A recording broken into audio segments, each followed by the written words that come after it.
다음 기영 선생님 나오셔서 발표해 주시겠습니다. 예, 다시 인사드리겠습니다. 반갑습니다. 여러분들 오늘 수업도 하시고 되게 힘드실 것 같은데 준비는 열심히 했으나 여러분들이 조금 더 집중할 수 있기 위해서 최대한 빨리 재밌게 해볼 건데, 만약에 듣다가 너무 재미없다 싶으면 좀 지루한 눈빛을 보내주시면 제가 조금 더 단축을 해보도록 하겠습니다. 예, 직관 계신 분들, 그리고 인터넷 만나시는 분들, 나중에 인터넷 강의로 보실 분들 모두 반갑고요. 한번 시작을 해보도록 하겠습니다. 우선 발표에 앞서서 전제를 몇 가지 깔고 싶은데, 지금부터 할 제 모든 얘기가 전적으로 저의 의견이라는 거, 딱 이렇게 무조건 이렇게 해야만 한다, 이런 거는 솔직히 없다고 봅니다. 그래서 저의 생각도 있고 다른 선배들의 조언이나 다른 많은 사람들의 생각도 당연히 들어갔겠지만, 우선은 제가 이렇게 생각한다, 그래서 소개를 해드릴 건데, 이런 걸 바탕으로 해서 여러분들에게 좋은 간접 경험이 됐으면 좋겠습니다. 만약에 다른 것도 많이 시도해보고 싶고 도전해보고 싶은데 되게 걱정이 많이 되죠. 이거 시간 좀 날리지 않을까. 그렇기 때문에 제가 한 부분에 있어서 여러분들이 굳이 시간을 많이 투자하지 않더라도 이런 장점과 단점이 있구나 하는 걸 가져가셔서 여러분들만이 방식을 소화했으면 좋겠습니다. 그리고 주로 어떻게 이루어질 거냐면요, 오늘 발표의 내용들은 전반적으로 제가 작년에 공부하면서 이런 게 조금 누군가 알려줬으면 어땠을까 하는 걸 바탕으로 저에게 직접 질문하고 지금 제가 답변해주는 이런 느낌으로 진행해 보겠습니다. 자, 목차는 그래도 오늘 다행히도 다른 발표자 분들이랑은 그래도 차이가 좀 있을 것 같아요. 첫 번째로는 제가 1년 동안 사용했던 아이템들 추천을 드리고, 그리고 두 번째로는 제가 이맘때 딱 2월 말에 작년 선배들 합격자 특강을 보면서 딱 이 시기에 누군가가 나한테 알려주면 좋지 않을까 했던 질문들을 정리해봤습니다. 그리고 공부는 어떻게 했는지, 그리고 여러분들께 꼭 전해주고 싶은 얘기들 하고 마치겠습니다. 첫 번째로는요, 태블릿 PC. 여러분 여기 태블릿 PC 안 쓰시는 분 있으신가요? 예, 여기서 보면 한 분밖에 안 계신데 최근에는 대체적으로 많이 쓰시잖아요. 저는 태블릿 PC를 주 무기로 장착을 하고 1년 동안 공부를 했습니다. 그래서 이 장점을 봤을 땐 우선 첫 번째로는 실용성인데요. 쓰다 보면 확실히 느낄 거예요. 이게 교재가 많거나, 예를 들어 교육학 교재도 있을 거고요, 전공 교재도 있고, 강사 선생님들 스타일에 따라서 학습 자료가 또 많은 그런 게 있어요. 근데 그런 것들을 다 인쇄해서 정리하거나 챙기고 다니거나 이렇게 되게 힘들어요. 근데 태블릿 PC 한 개 있으면, 그냥 그거 하나만 있으면 뭐 공부 다 할 수 있고 자료 찾거나 이거 되게 편한데, 여기서 이제 피종현 교수님을 처음 접하시는 분들이, 저도 그랬고요, 궁금한 게 있을 거예요. 교재도 있고 PPT 내용도 있는데 이게 어떻게 보면 더욱 잘 활용할 수 있을까라는 고민을 저도 많이 했는데요. 그래서 우선은 저는 그래도 일단 모든 내용들을 다 파악하는 게 좋지 않을까라고 생각을 했습니다. 제가 생각하기에 이 특성은 교재가 상당히 구조화가 잘 되어 있어요. 그래서 그냥 딱 봤을 때 그 이미지로 또 잘 떠오르고, PPT는 뭐가 좋냐면 교수님께서 수업하시면서 그 발표나 여러분 설명하기에 적합하게 배경되다 보니까 수업과의 흐름이 너무 좋아요. 그래서는 그래도 제가 포인트를 둔 부분은, 저는 복습할 때 그냥 강의를 들은 내용들을 그대로 복귀하는 그 수업의 흐름을 살리는 복습을 좋아해가지고 PPT에 조금 더 포인트를 맞추면 어떨까 싶어서 나중에는 PPT에 전념했는데, 그렇다고 이거를 안 볼 수는 없겠죠, 절대. 그래서 1, 4월 기본 강의를 들을 때는 처음에는 교재로 들었습니다. 교재를 펼쳐놓고 강의하는 거 필기 웬만하면 다 해놓고, 그리고 배운 내용들을 복습할 때 여기 교재에 있는 내용들이랑 필기했던 내용들을 싹 다 PPT에 옮겼었어요. 그러면서 나중에는 정말로 교재에 있는 내용이 PPT에 빠져있지 않게 모든 내용들을 다 넘겨놓은 다음에 온전히 편하게 PPT에만 집중할 수 있도록 하는 전략을 선택했습니다. 그리고 두 번째 장점으로는 필기인데요. 필기 이거 제가 이제 기출 분석하는 거 따온 건데, 저는 필기를 되게 좋아해요. 교수님께서 설명하신 예시나 이런 것들도 다 받아 적는 편이거든요. 그렇게 하다 보면 사소한 포인트나 어떤 핵심 같은 게 기억이 유독 잘 맞는 포인트가 있어요. 책엔 없지만 유독 나에게만 잘 맞는 그런 설명들, 그런 것들 놓치지 않기 위해서 필기는 많이 하는 편인데요. 제가 또 악필이고 이러다 보니까 그냥 볼펜만 쓰는 건 되게 어렵더라고요. 근데 이렇게 하다 보면 확대해서 쓸 수도 있고, 색깔이나 그리고 글씨체도 수정이 많이 가능한 게 되게 좋았습니다. 특히나 저는 이렇게 그냥 기초 개념이 이제 교재에 있는 게 아니라 하더라도 결국에는 수도 없이 반복을 해야 되겠죠. 근데 그런 필기가 가시성이 좀 떨어지게 하다 보면 다시 보기도 싫고, 다시 봤을 때 시간도 더 오래 걸립니다. 그래서 처음에 필기할 때 아주 편하게, 내가 다음에 볼 나에게 선물을 주는 거죠. 아주 편하게 볼 수 있도록 정리를 잘 해놓으면 다음에 볼 때 더 빨리 그리고 더 효율적으로 볼 수 있게 될 겁니다. 세 번째로는 높은 활용도인데요. 스마트 기기 특성상 사용하는 사람들이 역량에 따라서 되게 많은 식으로 방식 활용할 수 있겠죠. 그래서 저는 처음으로는 암기펜 여러분들 많이 써보셨을 겁니다. 그래서 저는 태블릿으로 암기펜을 한번 만들어 봤어요.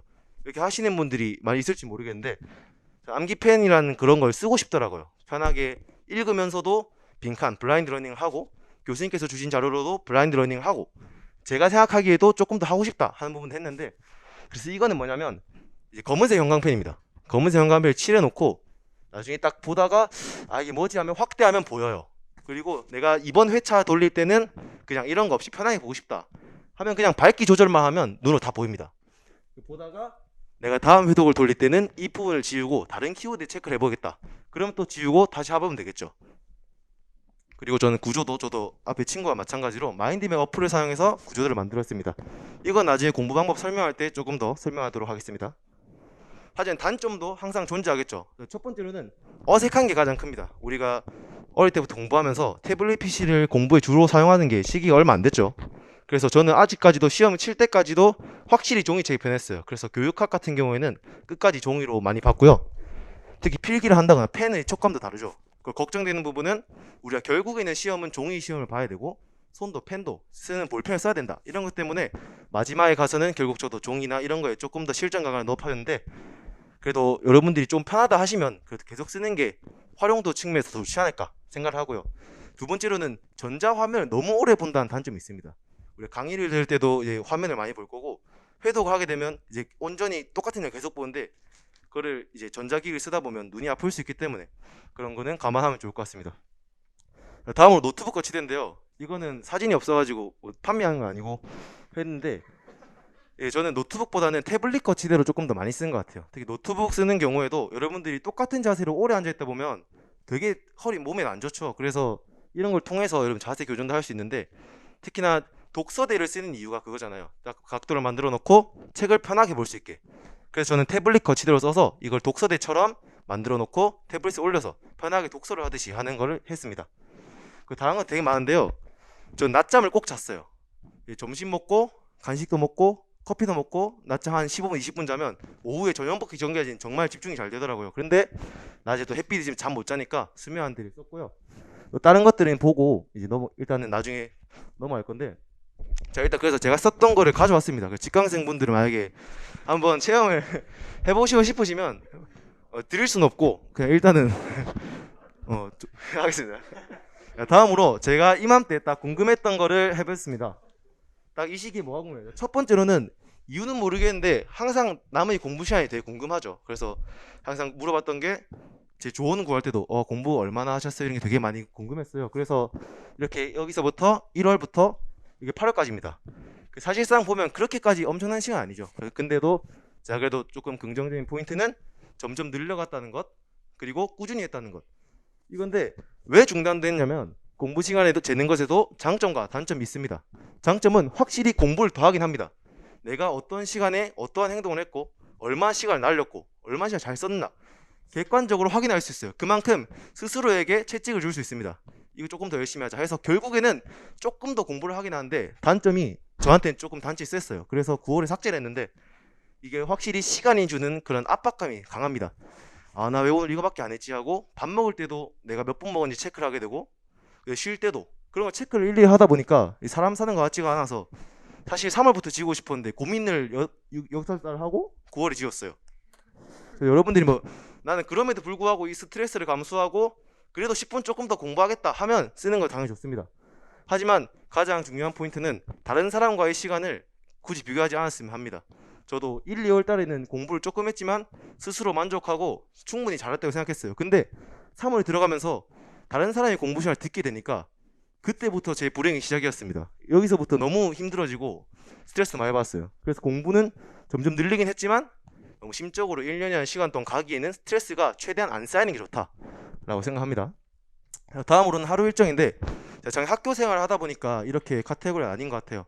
그래서 1, 2월에는 7시 기상 해서 아침 먹고 공부하러 가서 점심시간이나 저녁시간은 식당이랑 거리가 공부하는 데가 좀 있어가지고 한 1시간 반 정도 쉬었습니다. 그래서 마칠 때는 10시나 10시 반 이 정도에 마치고 집에 가서 이렇게 반복을 했고 두 번째 3월에서 6월 초까지 이제 여름방학 전까지는 점점 땡겼어요. 저 룸메이트랑 기숙사 생활했는데 10분 땡기고 5분 땡기고 10분 땡기고 이렇게 쭉쭉쭉쭉 해서 점점 땡겼고 공부 마치는 시간은 대체로 유지를 했습니다. 근데 저 졸업식이나 이런 시즌이 있었는데 이때 전 제일 좋았던 게 이제 주에 4회 이상을 운동을 꼭 했거든요. 한 번에 2시간 이상씩. 이때가 그나마 저는 되게 좋았던 것 같아요. 운동을 하면서 공부도 오히려 더 잘 되고 땀 빼고 집중하니까 더 좋았고 몸도 상당히 건강했던 것 같습니다. 그리고 방학 이후로부터는 완전히 이제 시험을 위해서 매진이 되겠죠.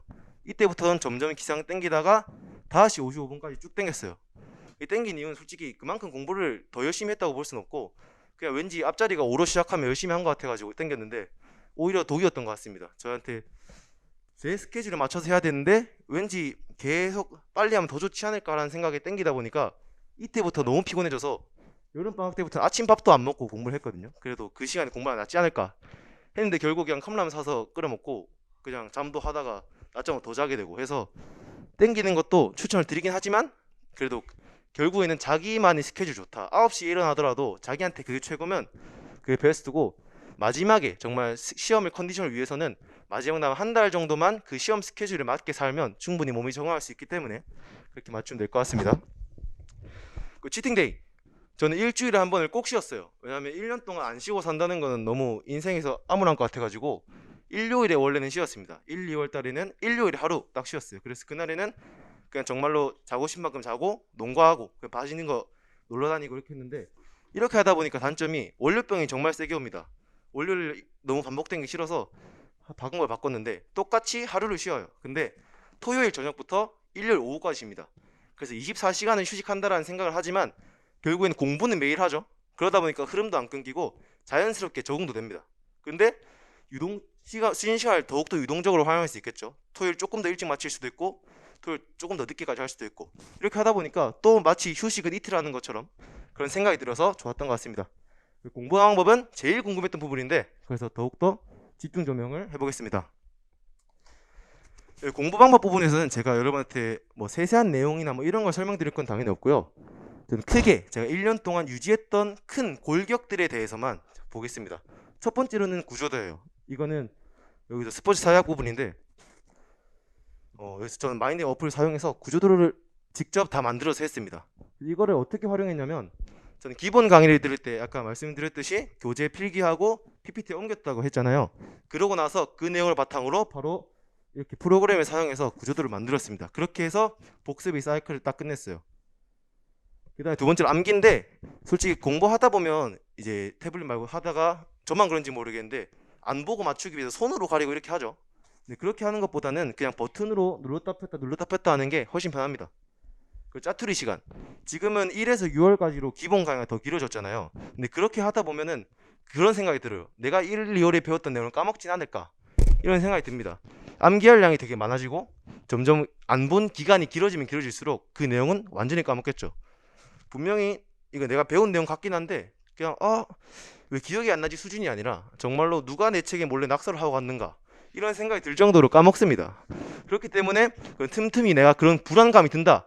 전에 거 봐야 되나 생각이 싶을 때 이게 되게 짧은 시간에 볼 수 있기 때문에 틈틈이 아침이나 뭐 점심 하다가 아니면 공부를 너무 하기 싫어서 다른 방법을 하고 싶다 할 때 짧은 시간 투자해서 다시 보는 거에 되게 용이해요.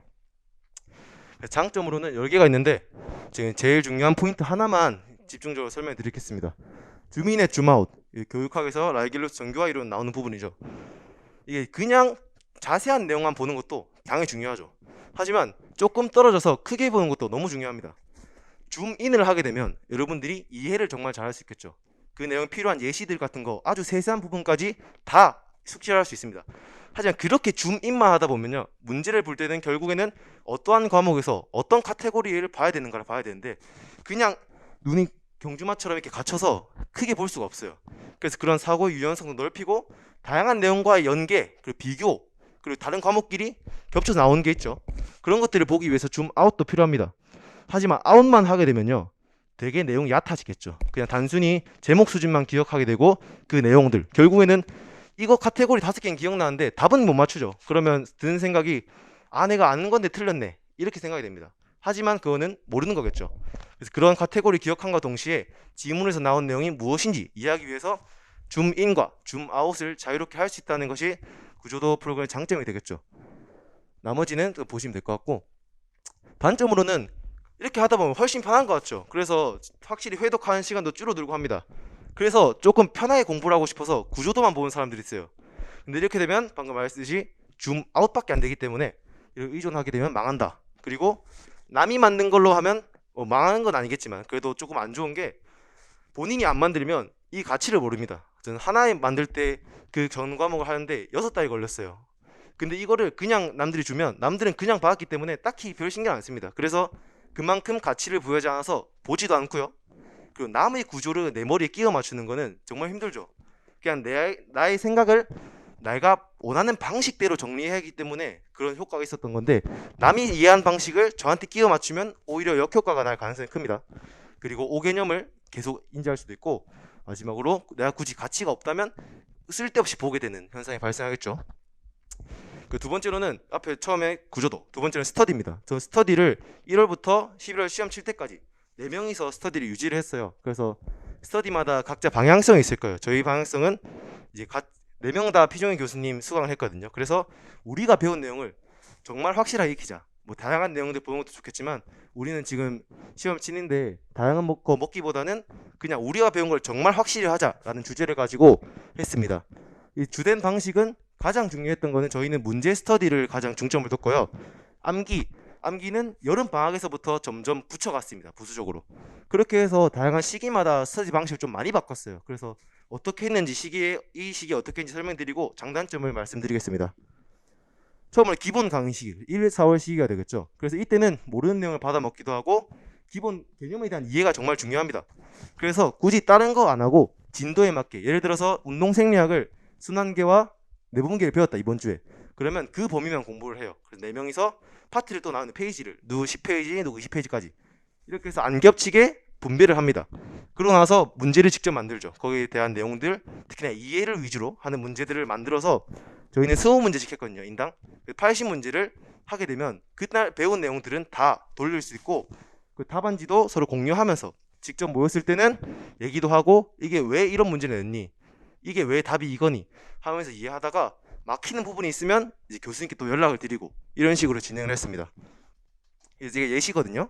이건 생리학이고 이거는 체육사 문제인데, 이렇게까지 문제 솔직히 낼 필요는 없긴 한데 문제 내다 보니까 재밌더라고요. 재밌기도 하고 확실히 다양한 내용, 그리고 결국에는 제가 생각하는 거는 임용 문제를 맞추는 거는 예시를 푸는 거라고 생각을 합니다. 근데 문제를 만들게 되면 제가 그 예시를 만들 수 있게 되겠죠. 그런 능력을 기르다 보면은 문제와 비슷한 형식이 되기 때문에 실제로 다른 친구들이 문제 중에도 퀄리티가 높은 거는 정말 도움이 많이 되고, 내가 직접 만드는 그 과정 자체에서 이 문제에 오류가 없기 위해서 정말 많은 공부를 해야 됩니다. 다른 내용들을 보면서 이해도 하고 하다 보니까 개념에 대한 게 확실하게 정리가 되겠죠. 기출분석 시기, 이거는 교수님 기출분석 강의가 5, 6월 이렇게 됐는데, 이때 병행해서 다른 기출분석 문제집을 사서 같이 분석을 했어요. 그래서 문제를 미리 정해서 풀어오고 와서 얘기를 그냥 지문에 나와 있는 거 아무 거 그냥 생각나는 대로 인출을 했는데, 이때 확실히 뭔가 저희가 기출 분석을 스스로 저희끼리 하기에는 아는 게 너무 없더라고요. 그래서 기출 분석을 너무 빨리 하다 보니까 인출을 하고 싶어도 인출할 게 없고, 문제 지문을 보더라도 이게 어떻게 연관되는지 잘 모르겠어서 이때 이 시기에는 조금 저희에게 부적절했던 것 같습니다. 그리고 영역별 모의고사가 7, 8월에 있죠. 이때는 어떻게 했냐면 상당히 스터디에 혼란이 있었어요. 어떻게 하는 게 좋을까? 그냥 스터디를 그만할까? 그래도 하는 게 좋지 않을까? 하면 생각하면서 했는데, 그래서 모의고사가 매주에 하나씩 한 과목씩 치니까 그 전에 예를 들어 이번 주에 역학을 친다. 그럼 목요일에 모여서 역학 공부를 같이 합니다. 미리 공부를 하면서 내가 봤을 땐 역학 이게 중요할 것 같아. 강의 들을 때 교수님 이거 중요하게 얘기했어. 이런 것들을 공유해서 시험을 대비했어요. 같이 시험 준비하다 보면 누군가는 강의 때 필기했는데 내 거에 없다. 그런 것도 찾을 수 있고요.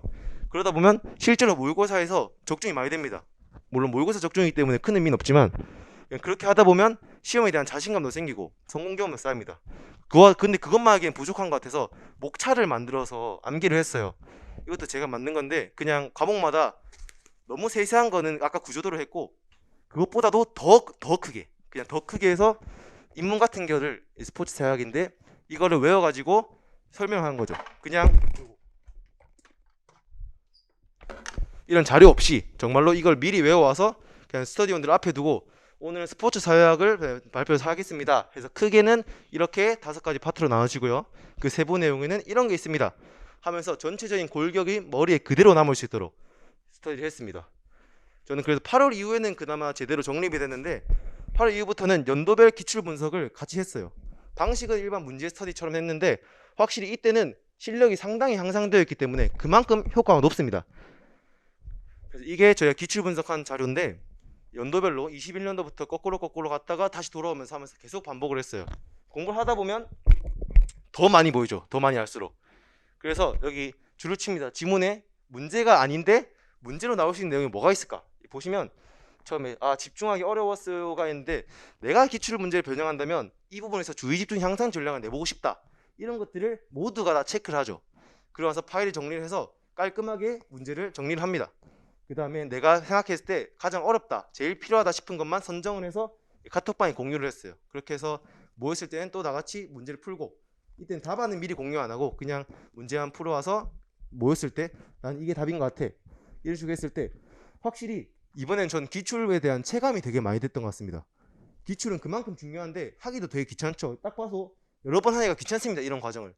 그렇기 때문에 이런 걸 스터디 때 하게 되면 그만큼 중요한 기출을 의무적으로라도 할 수 있고, 이렇게 보다 보면 또 재밌어요. 그냥 이거 아까 본 문제 같은데 보면서 그 내년도 거를 보면 이 지문에서 정말로 나옵니다. 실제로 여러분들이 나중에 충분히 느끼실 거예요.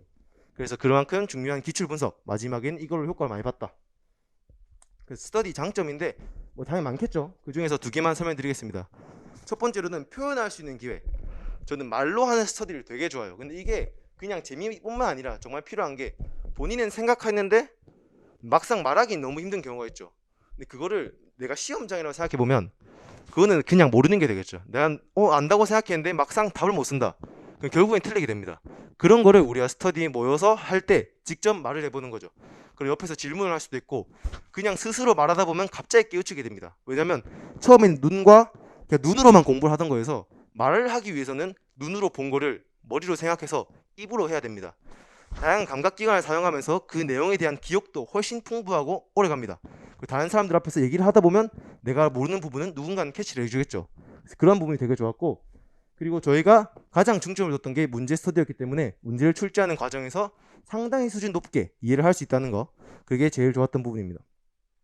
하지만 단점은 모든 스터디가 정상적이진 않겠죠. 누군가는 술 먹으러 갈 수도 있고 누군가 그냥 PC만 가거나 이렇게 될 수 있기 때문에 기강을 잡는 그 담당이 한 명이 필요합니다. 저는 스터디원 중에 저희가 그런 역할을 담당했는데, 그래서 스터디가 물론 힐링도 좋지만 그래도 본질은 공부가 1순위라는 거, 그러면서 간간히 쉬어주는 과정이 있다, 이렇게 하면 좋겠고요. 방식에 대한 고민을 저희가 크게 방금 4개를 소개해 드렸잖아요. 이러면서 이 과정에서 되게 많이 혼란스러웠어요. 그만큼 회의하는 시간도 길어졌고, 그러다 보면 내가 하고 싶지 않은 스터디를 하게 되면 결국엔 그만큼 가치는 떨어집니다. 하긴 하지만 열심히 안 한다. 그럼 그만큼 시간 아까운 게 없죠. 그래서 이런 방식에 대한 고민을 너무 많이 하거나 나에게 안 맞는 방식을 하는 거는 그럴 바에 스터디를 하지 않는 거를 추천드립니다. 그리고 여기 스터디를 하다 보면 누군가는 빨라요. 그리고 누군가는 느리겠죠. 그걸 떠나서 누군가에게 안 맞는 스터디를 억지로 하는 경우가 있습니다. 그렇게 되면 난 이번 주 회독 더 돌려야 되는데 이 스터디원들 때문에 어쩔 수 없이 해야 돼 하면 정말 스트레스 받죠. 이런 스터디도 하기 싫은데 내 공부도 못 하게 된다. 이런 스트레스 받으면 하다 보면 스터디도 하기 싫어지고 제 공부 정말 잘 못 챙깁니다. 그래서 정말로 공부하기 힘들어서 의무적으로 스터디를 하는 거는 스터디를 1순위로 들 수 있지만, 본인이 할 공부가 계획이 다 짜져 있다, 이럴 때는 스터디를 활용할 수 있는 쪽으로 가시면 될 것 같습니다. 그리고 저는 다양한 자료를 만드는 걸 되게 좋아했어요. 그래서 아까 보여드렸던 예시들 되게 많고, 가장 중요한 포인트가 2개 드립니다. 오답 노트와 질문 노트가 중요한데, 자료를 우선 이건 일단은 학자. 저는 학자를 이름이 외국인들이 되게 많잖아요. 우리나라 사람들이 왜 안 나오는지 모르는데 없더라고요. 그래서 이게 되게 어색하잖아요. 처음 봤을 때는 읽기도 힘듭니다. 발음이 맞는지도 모르겠고. 그래서 과목에서 세세하게, 스포츠 사회학 학자가 아니라 그냥 스포츠 사회학에서 정치 파트에 나왔던 누구, 경제 파트에 나왔던 누구, 이렇게 하다 보면 그냥 학자 이름만 봐도 왠지 답이 보여요. 뭐 항상 그런 건 아닌데 정말로 사회학이나 인문 파트 경우에는 학자 이름이 아주 중요한 단서가 됩니다. 특히나 기출에서 보면 점점 가면 갈수록 학자 이름이 되게 많이 나오죠. 내용은 알더라도 학자는 몰랐는데 학자 이름이 나옵니다. 그 이유가 나중에 나오는 논란을 잠재우기 위해서 학자를 명시를 해주는 거죠. 그렇기 때문에 그 학자가 제시한 개념이 무엇이 있는지를 알게 되면 정말로 내가 그 재심을 몰라도 학자 이름만 보고 그에 대한 개념을 유추해낼 수 있는 그러한 또 새로운 단서가 될 수 있습니다. 그리고 이거는 오답노트예요. 제가 영역별 모의고사랑 실전 모의고사는 오답노트를 다 정리를 했는데 저 그때 중요했던 것도 다 정리하고 틀린 거 중요한데 여기서 빨간색 된 부분은 새로 배운 내용 혹은 내가 틀렸거나 아 이거 무조건 가져가야 된다 이런 내용입니다. 예를 들어서 여기 4번 같은 경우에는 저희가 몰랐던 내용, 아예 몰랐던 내용인데 시험에 한번 나왔습니다. 그래서 이게 급하게 외우느라 그냥 청킹 따서 했었는데 이런 식으로 영역별이나 실전 모의고사 가면 여러분들이 범위를 넓혀야 되지 않을까 싶을 때 그냥 교수님이 잘 해주십니다. 교수님이 그만큼 프로시기 때문에 여러분들의 니즈를 파악해서 이만큼 새로운 개념을 던져주세요. 근데 그런 것도 제대로 캐치하지 못할 거면서 무리하게 범위를 넓히는 사람은 정말 딱히 의미가 없겠죠. 그렇기 때문에 시험에 나왔다. 근데 내가 틀렸어. 하면 이미 그 개념에 대한 가치 부여가 끝납니다. 내가 틀렸어. 내가 실패했어. 그렇기 때문에 그러한 내용들은 절대 다시 틀리지 않게 오답노트의 목적이 내가 이미 맞춘 내용을 또 틀린 한이 있더라도 내가 틀린 내용이 또 나왔을 때 그건 반드시 맞춰야지 라는 개념을 가지고 가면 여러분들이 점점 완성되는 과정에서 하나하나씩 빠진 거 그런 거 채우다 보면 결국에는 완성이 될 겁니다. 그리고 이거는 제가 질문을 정리한 노트예요. 이거는 나중에 여러분들이 회독을 많이 돌리다 보면 상당히 추려질 겁니다. 굳이 처음에는 모르는 게 너무 많죠. 그냥 0이기 때문에 다 모르는 건데 회독을 돌리다 보면 아는 상태에서 몇 가지가 빕니다. 공부하다가 예전에 안 궁금했는데 너무 똑똑해지다 보니까 갑자기 또 궁금하네 하는 게 있을 수도 있고 모의고사를 풀면서 내가 몰랐던 방식에 대한 이해를 할 수 있습니다. 그래서 그 과정에서 여러분들에게 제일 좋은 인적 자본으로는 교수님이 계시죠. 비준 교수님이. 솔직히 이 강의에서 너무 좋았던 게 교수님께서 멀리 있어도 혹은 여기 직접 있어도 소통이 너무 좋아요.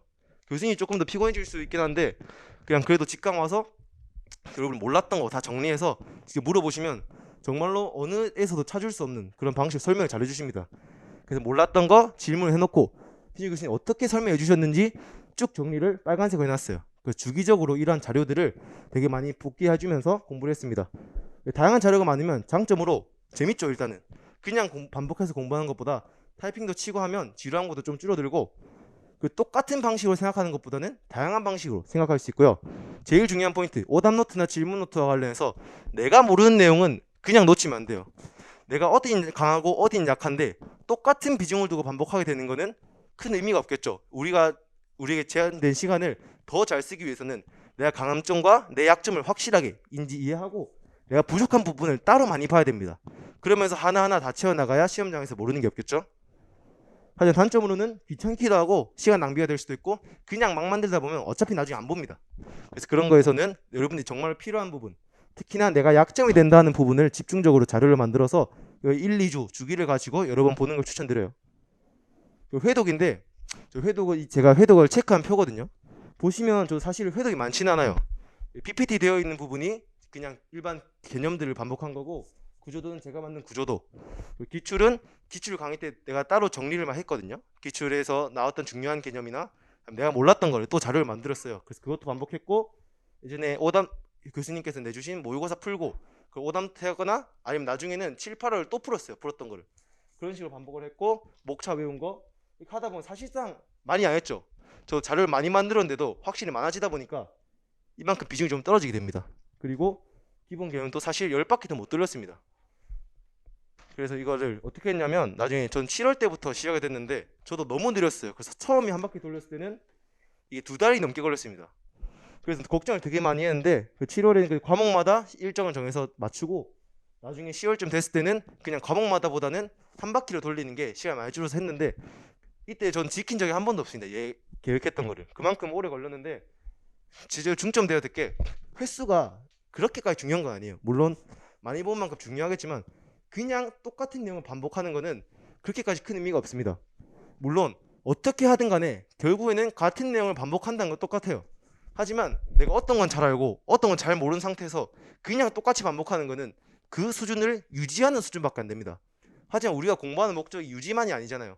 내가 이 상태에서 더 발전하기 위해서는 다른 방식으로 모자란 거 채우고 잘한 거 더 잘해야 되는데 그냥 똑같이 반복한 것보다는 다양한 방식으로 자료를 딴 걸 한다거나 아니면 내가 몰랐던 부분은 다음에 봐야지 하면 다음에 볼 때 또 다음에 봐요. 그렇기 때문에 따로 정리를 한다거나 이런 식으로 회독을 하면 할수록 여러분들이 점점 더 커질 수 있는 방식으로 회독을 하는 게 정말 좋은 방법이라고 생각합니다. 자, 그리고 이제 마지막 파트에서 여러분들께 제가 전하고 싶은 말, 사실은 제가 만약에 과거를 돌아본다면 저에게 해주고 싶은 말들을 몇 가지 준비를 했습니다.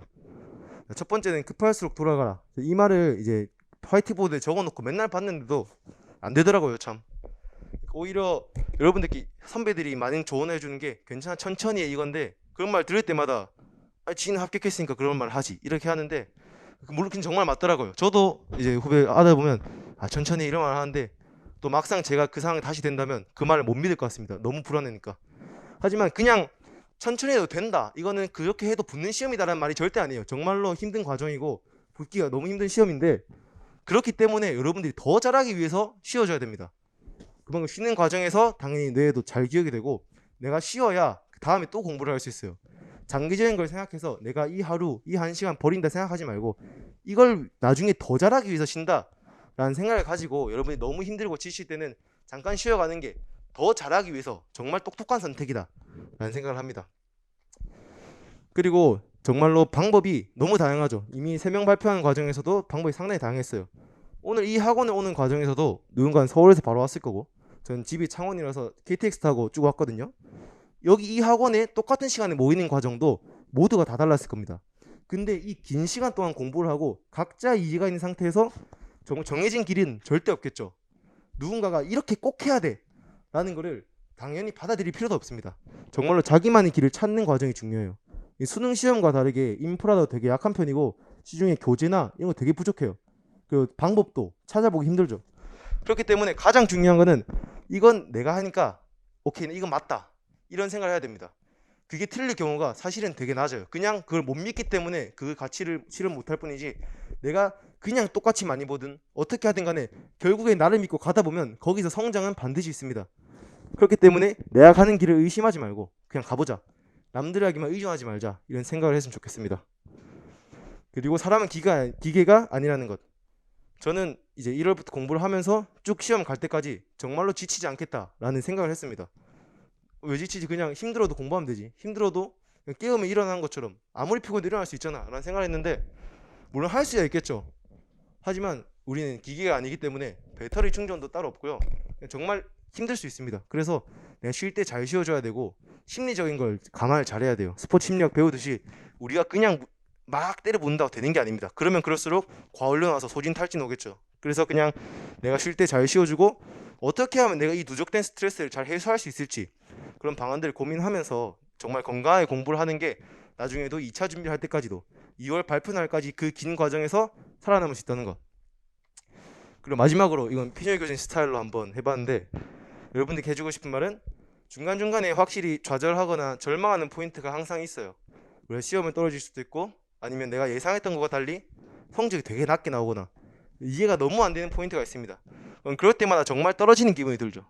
하다가 여기 내리막길이다, 나 이제 떨어진다 생각하는데, 내리막길이 아니라 여러분들이 그냥 올라가는 과정에서 그냥 언덕이 하나 더 나왔다, 그렇게 생각하시면 좋을 것 같아요. 그냥 내가 가던 과정에서 그냥 언덕이 한 개 더 있구나 하다가 여러분들이 정상에 도달했을 때는 다른 남들보다 훨씬 더 좋은 경치를 바라보고 할 수 있을 것 같습니다.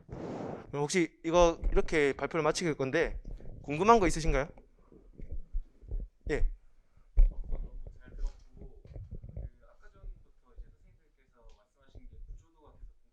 예. 예. 네네. 음.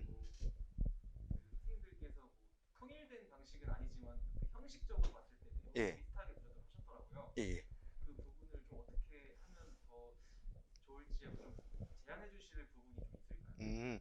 우선 프로그램은 되게 많아요. 근데 프로그램마다도 단축키도 다르고 그냥 보이는 형식이 템플릿이 되게 많거든요. 근데 저는 미마인드라고 MI 마인드를 썼는데, 그 프로그램이 단축키도 되게 편하고 굳이 다른 기능 그렇게 많지 않고 해가지고 그걸 썼습니다.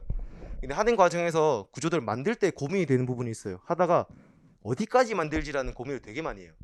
전 6월까지 처음에 만들 때는 사실상 설명까지 다 넣어버려서 어떻게 보면 이게 PPT가 2개가 된 것처럼 했거든요.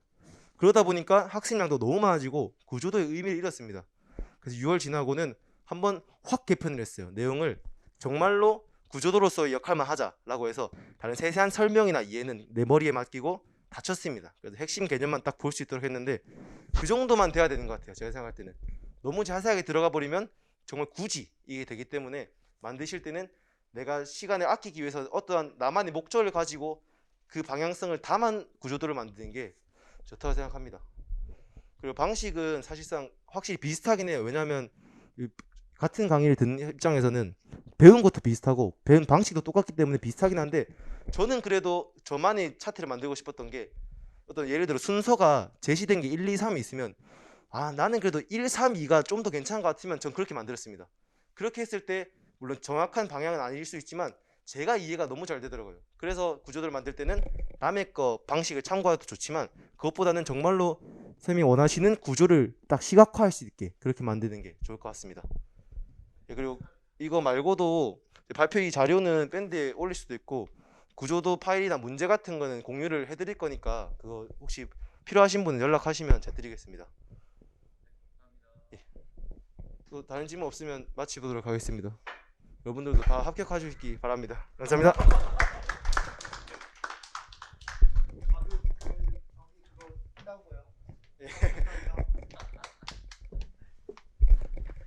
아, 대단하네요. 근데 나는 그 말 한마디가 너무 지금 뇌리에 확 박힌 게 뭐냐면, 아는 것은 틀려도 모르는 것은 절대 틀리지 말자. 시험 문제에서 맞았던 것을 다시 풀었을 때 틀릴 수는 있지만 틀렸던 문제는 절대 다시 틀리지 말자. 이 말이 너무나 너무나 중요한 말 같아요. 그게 정말 쉽지 않은 일이잖아요. 내가 잘 몰랐던 개념을 다시 내 걸로 만들기 위해서 정말 많은 시간을 투자해야 되는데 많은 시간이 없는 시기였을 테고, 그런 어떤 열정과 노력이 좋은 결과를 만들어내지 않았나 싶습니다.